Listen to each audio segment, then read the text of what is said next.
भक्ति, भजन और प्रवचन के अद्भुत संगम में डूबने के लिए सब्सक्राइब करें आस्था टीवी के YouTube चैनल को और ताजा अपडेट के लिए बेल आइकॉन पर क्लिक करना न भूलें।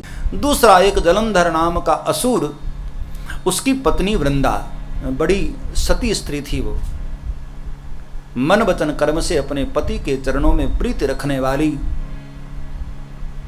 लेकिन उसका पति जो है वो जरा ठीक नहीं था, असुर था, बड़ा खतरनाक था।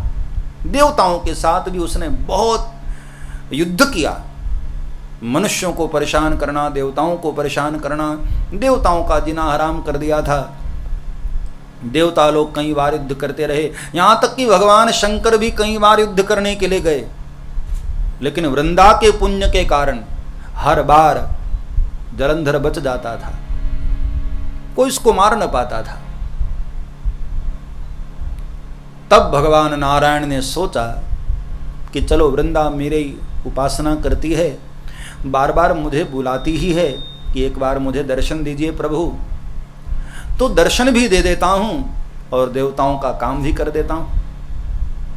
तो यहां भगवान शंकर के साथ उसका पति युद्ध करने गया और उसी समय भगवान वृंदा के घर पहुंचे दर्शन देने के लिए, लेकिन हां, भगवान ने थोड़ी टेढ़ी कृपा कर दी।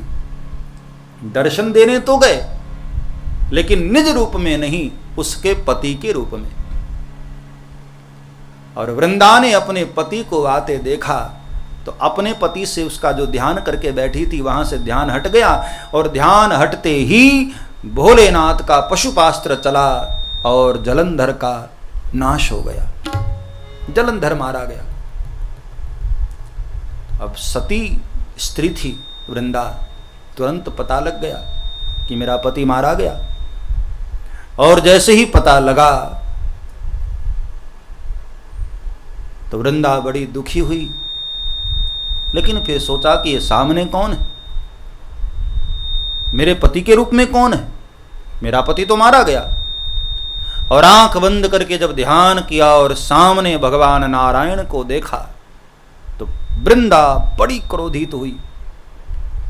नाराज होकर के भगवान को उसने अपशब्द कहे कि मालिक, मैंने आपको बुलाया जरूर था, लेकिन पति रूप में नहीं, या आपने मेरे साथ छल किया है, धोखा किया है, और इसके बदले में मैं आपको श्राप देती हूं कि जिस तरह आप मनुष्य रूप धारण करके आज मेरे पास आए हैं, आपको धरती पर मनुष्य रूप धारण करके आना पड़ेगा और आपकी भी स्त्री का हरण होगा। और जिस तरह से आज मैं दुखी हूं मालिक, आपको भी वन वन भटकना पड़ेगा, दुखी होना पड़ेगा, तब मेरा और आपका हिसाब बराबर होगा। भगवान मुस्कुराते रहे, और जब वृंदा ने बोल लिया तब भगवान ने कहा, देवी एवं मस्तु, ऐसा ही होगा, मैंने तुम्हारे श्राप को स्वीकार कर लिया। और फिर भगवान वृंदा को आशीर्वाद भी देते हैं कि देवी, तुम्हारी प्रीति के कारण ही मैंने तुम्हारे पास आकर दर्शन दिया।